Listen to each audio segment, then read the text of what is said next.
I'm so bad at this. We need to work on this dice rolling part of the show. Andy, okay, we're gonna leave this part in because I think this is a confessional time. So I was playing in a session on last Saturday, and I went to roll a single d6 into a dice tray, and I managed to throw it over the dice tray, off of the table, and like into the kitchen that was next to us. So, Okay. Normally, I think you should be shamed for botching a dice roll, but yeah, if you got it into an adjacent room, yeah.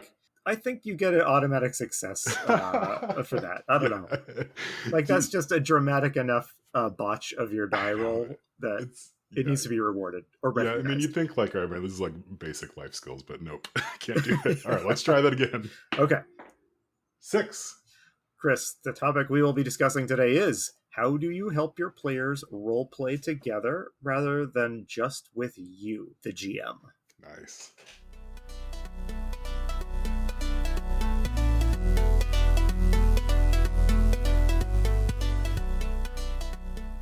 Hello, and welcome to Roll for Topic, a roundtable discussion about topics related to running role-playing games. I'm Chris Salzman. And I'm Andy Rao.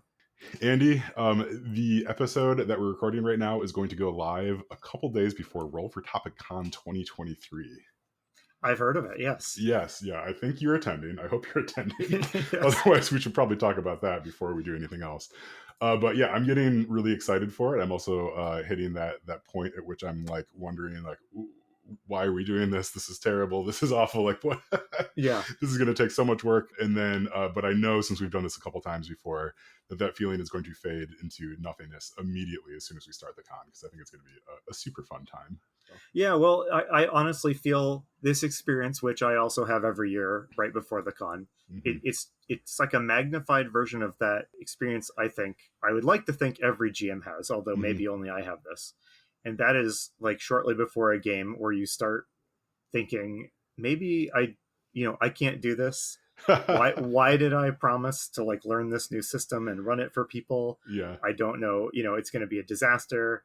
And I've seen one convention going GM already express that GMing fear about the game he'll be running at the con. And I mean, he knows and everyone else knows that it's going to go great, but I 100% am there with him with that feeling of what on earth did I sign up for? So, and the convention itself feels like just that, but added a little bit just because there's extra stuff about all the details that the food, the keeping things rolling, et cetera, et cetera. So yeah, for a good time. So before we go to our topic in a second, so what do you say to the GM who is having that experience? They're like, I'm reconsidering this whole hobby. Yeah. Why did I sign up for this? So what do you say to that person? Okay, I'm going to say this to this person and then also to myself and then everybody else as well, because I'm planning on running a game too. I think the thing to remember in these times is that you are sitting down at a table with a bunch of other people that also want to have fun and are engaged, and especially at this con, they are maybe more engaged than someone who's just sort of wandering around Gen Con looking for another thing to do. This is a con that is essentially devoted to people who really like playing different games and really like kind of experiencing that. So sort of no matter what happens, everybody's going to be satisfied with it because they're all going to be trying to make it happen too, along with you. So, do as well as you can with your prep. Don't prep too much, but don't, also not prep. Yeah. Just sort of be ready for what happens. And also just be ready to be kind of thrown off your game immediately because someone's going to make some sort of dumb decision within 5 minutes that you're going to be like, oh, right, this is why I play games. You'll have to shove all of these carefully created like props and stuff just off into the garbage. Yeah. We should actually provide a wastebasket next to each GM. Your original adventure notes go here. Here's a bunch of here's your scratch pad where you got come up with something quickly. So that is wonderful though, and I think that is the message to remember. Anytime you have that pre-game jittery feeling, unless you have screwed things up royally, everyone at the game table will want to be there. And if that's not the case, you have problems bigger than that can't be solved by better GM prep. Yes, so. That is very true. But yeah, it should be a really good con. We have like 50% more people I think coming this year than we did last year, which is just bewildering and really great. So I'm excited. Yeah, and there's a total of 12 games being run throughout the day, which is a lot, and they span it's a nice diversity of game types and styles. So we have some super crunchy D&D. We have some artsy indie things going on, and I think a lot of stuff in between.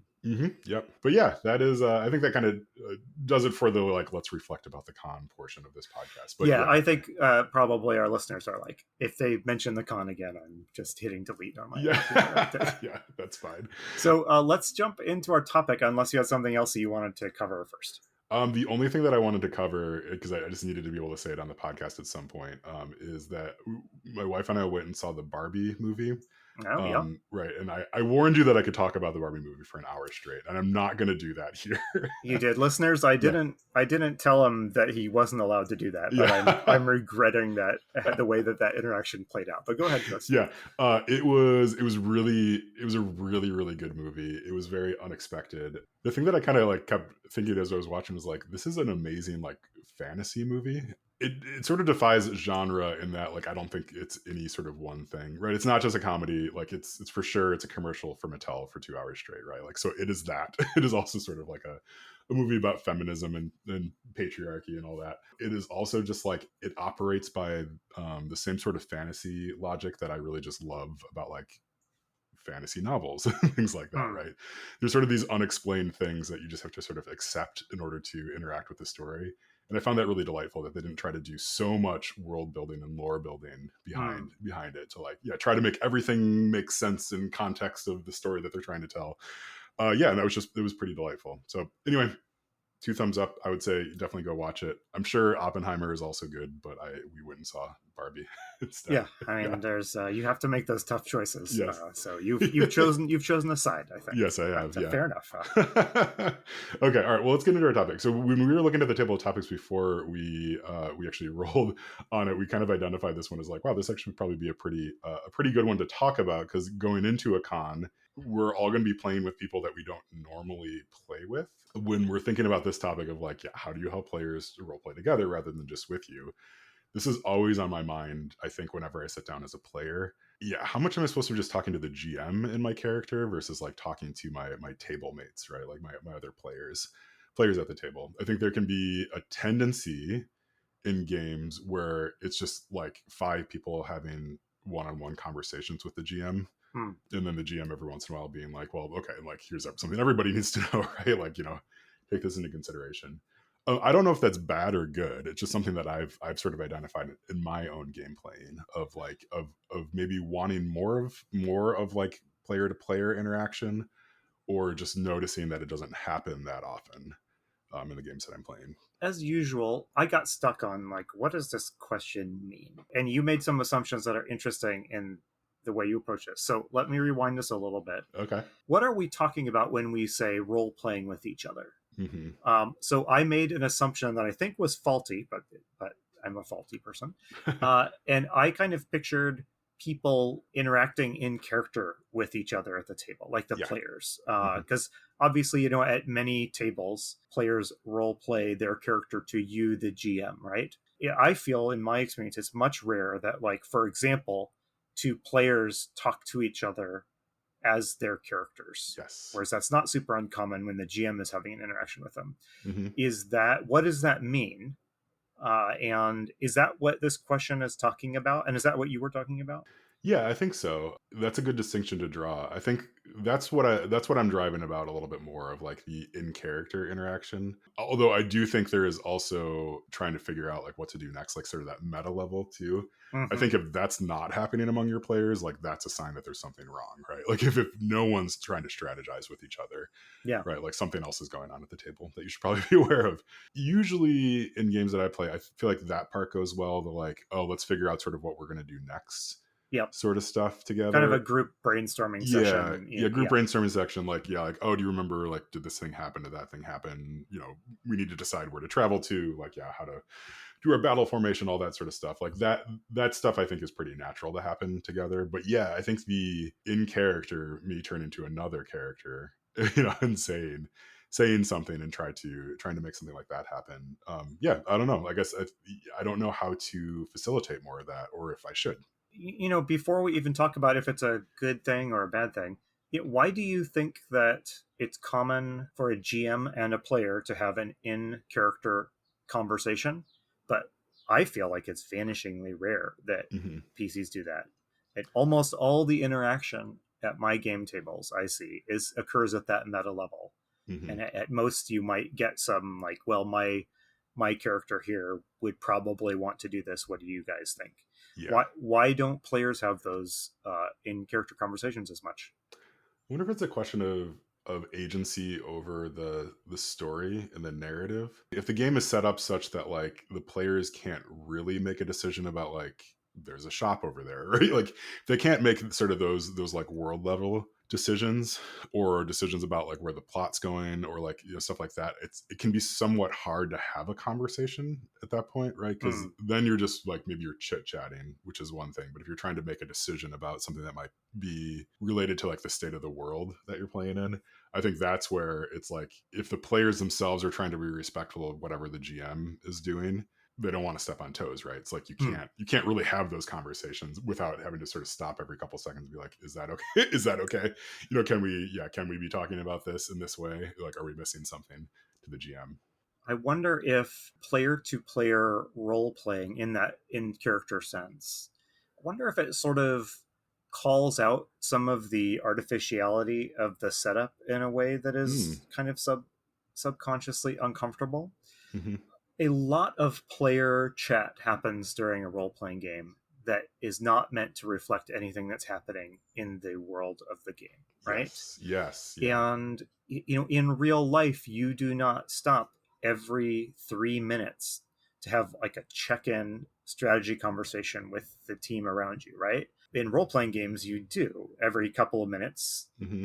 The game is paused basically while the players hash out something or other, right? Yeah. That's kind of necessary for role-playing games to work, but it also doesn't really reflect the way the characters in the world are acting. Hmm. So I don't know if I'm articulating this very well, but I wonder if that's part of it. Just Yeah. that kind of weirdness of having all these conversations that aren't taking place in the game world. Yeah, no, I think that is for sure part of it too, right? Like you could imagining like two players sort of stopping to like talk about the weather with each other would be Hmm. like what are you two doing? Like are you like working on some sort of scene for a local theater production right now? Like right, we're like trying to I don't know whatever fight the kobolds or whatever the situation at hand might be. The sorts of conversations you have in real life don't necessarily lend themselves well to the sorts of conversations you need to have in character at the game table. If you think about a typical real life social encounter or working on a project with people, you might look back at that and remember like there's all this banter that happens in the Hmm. course of doing that. In role playing games, the fun of the interactions happens, but it only happens on the player level. Like you go home and you tell a funny story about a joke that Jane said during the game that cracked everyone up. You don't tell a story about the funny joke that Jane's character said, usually, right? I think so. I mean, I would always attribute it to Jane, right? Like I wouldn't attribute it to the character. Right. Well, I Yeah. guess what I'm trying to say is in a role playing game, you can't really create that character banter without it being pretty artificial sounding. Hmm. So you get player banter instead Yeah. that is part of the experience of role playing, but it takes place outside the adventure in the world that you're simulating, right? Yeah. I think it's almost like for me at least, I guess just to like put a spin on what you're saying, the times where I feel like I've successfully been able to like in character talk to another character and another player who's also in character. It's usually sharing some sort of like one liner or restating what we've talked about Hmm. outside of that sort of Mm-hmm. conversational space. So like maybe we've all sort of decided amongst ourselves like okay, we need to travel to Canada to go find the hidden snow base, whatever it is, right? Right. So like we've decided about that. That sounds rad also, And but like that's a good place for a snow yeah, base. right, Yeah. yeah. Yeah. But yeah, like so then like we might say like okay, so we could go to Mexico, we could go to Canada, right? Okay, let's go to Canada, and like so then we might turn to each other in character and then say like like I've always wanted to see what Canada's like in the winter, right? Yeah. And then like the other person can react back to that. It's like I think once you have the information, it's almost like fun to go back and like talk in character with the knowledge of that information that you're Oh, bringing in sure. from the meta I level. see Yeah, what you're getting at. Yeah. yeah, So it's kind of like everyone's read the script now. So yeah, now go back and perform the scene. yeah. Right, like perform the scene, put your own nuance on it. Right, Yeah. like in character. And again, I think it goes back to like if you're having that conversation in character, you at some point need to be able to reference back to like what are the possible choices, and that's going to always be at a meta level, right? Like because the GM isn't probably necessarily going to be able to like say like here are your choices, right? Like you can Right. go to Canada or Mexico, like maybe they can do it through an NPC or whatever, but Have you ever, or would you ever say to a game table, say at a convention, mm-hmm. as soon as that planning brainstorming meeting starts, stop. You guys all have to conduct this planning in character. I want to. No, Okay. that's great. Yeah. Yeah, I think there's a lot of value in that, right? Like, because it can push people, I think, to have think about that. Yeah, it's like I mean, you could almost say like here are your choices. Now argue about it in character. And like Interesting. if Yeah. you need to ask me a question about some sort of game state thing, sure, do it, but try to figure it out in character. Yeah. You're grinning and thinking and staring off I'm into the distance. I am grinning because when I asked you that question, I was thinking I would never do this. It would be weird and awkward. Yeah. But now, in the space of 17 seconds or whatever, Hmm. I don't know. Now I'm kind of grinning about it, and maybe that'd be kind of fun. Yeah. Here's what keeps tripping me up. I don't understand why it doesn't happen naturally, Hmm. and so I don't know if I would want to require it to happen with a ruling. I wonder, because I don't watch a lot of, well, I don't watch like any actual plays. Like, so if you're playing a game with like people who are more like trained in theater, theater sort of stuff, does it happen? I guess, and maybe this is a question for our listeners too. Like, if you have a game table that's full of like, I don't know, extroverted theater types, theater nerds, like, do they do this more often? Like, I kind of wonder if it also just might be a selection bias thing of like the sorts of people that we play with aren't going to necessarily like go off on those sorts of Yep. those sorts of like little like narrative side quests of their own. Yeah, that's a good question. I will say, I've been to a lot of conventions and played in a lot of convention games, and Hmm. I don't see a dramatically different way of role playing at those Hmm. tables than I have in my own experiences. Yeah. But I think that's a good question, and I also, if it seems weird to say this, but I really don't watch or keep up with any actual plays Hmm. either. So I would love to hear what kind of the ones with the most dramatically trained or professional casts are doing, because it would be interesting to see Yeah. what they do. I don't know. Yeah, I mean, I wonder if like if you're trying to hold like who your character is and the mechanics of the game and like what's happening in the narrative, if you're trying to hold all those things sort of in place and you're not the one that's guiding some of that, I think it can also be hard to add sort of another layer on top of that, right? Like, Yeah. so I think to me that's why having those moments of just like saying like, got to do this in character, right? Like, could bring some of that out, and I think would be fun for people at the table to be able to explore Yep. those sides of their characters. It's something I'm for sure, like because of this conversation, I'm for sure going to try this out right at the Yeah. Well, you're convention game I'm running running. Brindlewood Bay at the Hmm. convention, so yeah, are you going to do it? Yes,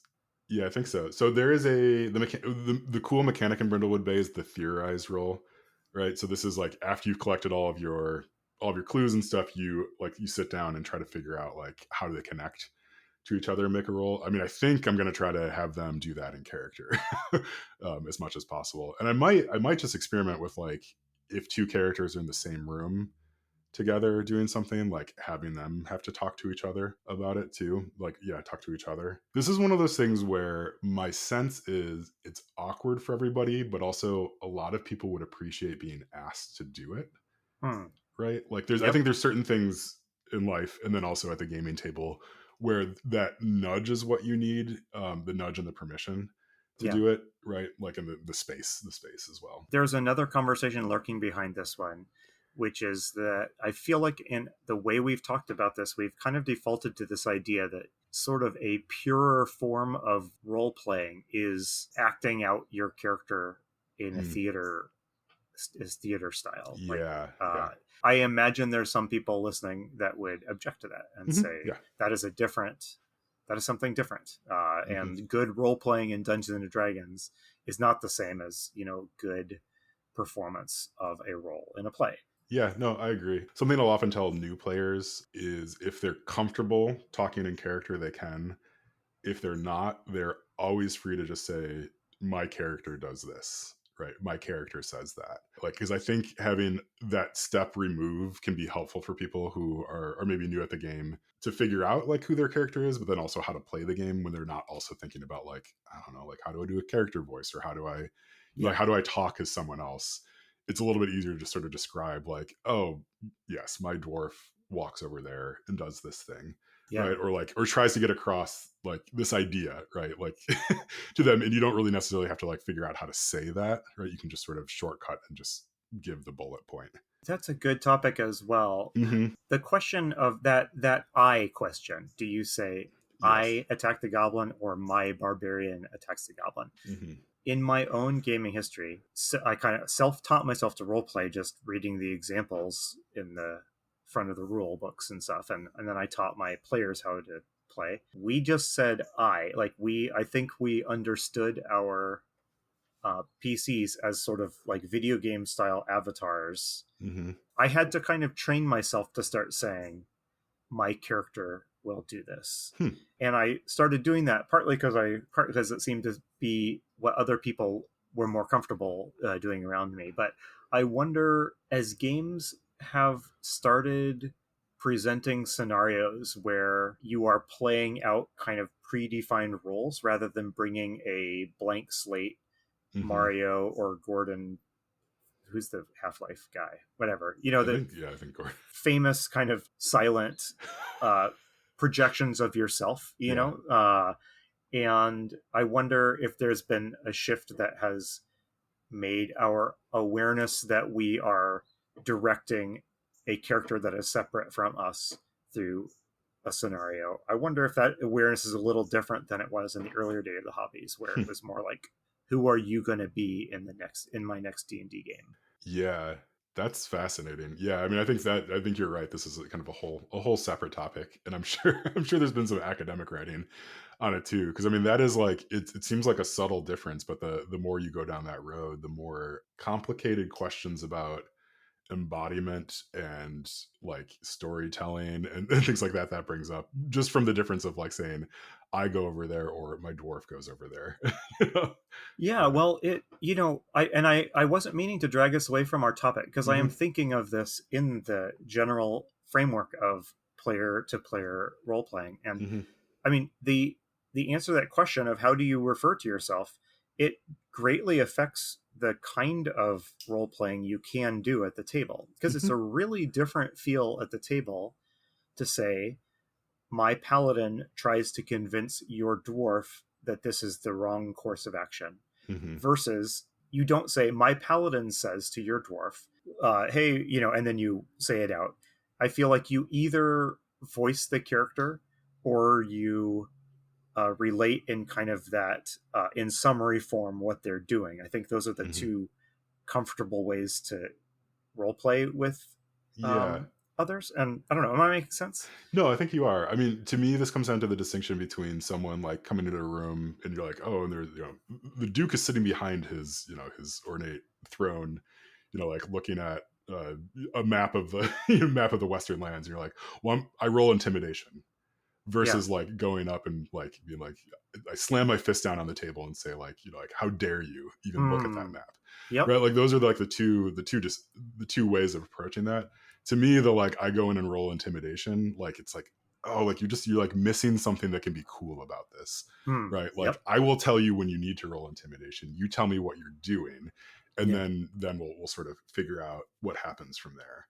And I think like the like I roll intimidation is like you're interacting with the game at a mechanical level, and I think that's like a great place to start. But until you get to that point where you're either saying like my paladin goes over and slams his fist on the table, or I go over and slam my fist on the table, like you're missing something that Hmm. can be Yep. really cool about those games. But then also, yeah, I think that also comes out in the like the player to player interactions too. Yeah, Yeah. it's just yeah. So I don't know exactly where I'm going with that, but I think this has sparked a lot of good thoughts. I don't either. Yeah. Yeah, we should wrap up, but Okay. I am interested in how your Brindlewood Bay game goes, Hmm. because when you say, all right, guys, talk this through in character, does that mean they have to try voices, or, Hmm. do they have to try a speaking style that they associate with their character that they don't use themselves. I mean, that's going to be very relevant in your game where I think all the PCs are, 75-year-old book club members, right? Yeah. So I guess we'll find out. I want to see how much your players really dug that, and if you saw any signs of discomfort with, or people really kind of experiencing friction with that. So yeah, I'm expecting some friction. That's okay though. Right? Friction can be good, I guess. So. Yeah. Okay, let's wrap up though. Yeah, that was a good conversation. Thanks, Andy. I think there's sort of a lot to still think about there. So for sure, if you listen to this and you have thoughts, please reach out to us and let us know. I would love to hear from someone who's like, I cannot get my table to stop role playing with each other, so we can advance the story. I think that there's definitely some people out there that are thinking along those lines. But so this has been a Roll for Topic. We're part of the Roll for It Media podcasting network. Our sister show, The Splat Book, with John Corey and Kyle Latino, continues. You can find them at thesplatbook.com. Yeah, I really love that podcast quite a bit. So please go check it out and listen to as much of it as you can. I heard recently that someone, kind of a friend of a friend, recently found the podcast and they've just been like listening to every episode in order as quickly as possible, like really enjoying it. Yeah, but I think that does it for us. You got anything else for us, Andy? No, just that it will be inevitable that I talk about Baldur's Gate 3 in a future episode. Yeah. I've made my saving throw all the way up till this moment. So yes. just brace yourself, I guess. So okay. We will. Otherwise, maybe we'll just record a special episode of Andy gets to talk about Baldur's Gate 3 for 45 minutes. That sounds thrilling. Yes. Cool. All right. Well, I've been Chris Salzman. I've been Andy Rao. And remember, if your player's having fun, you're a great GM.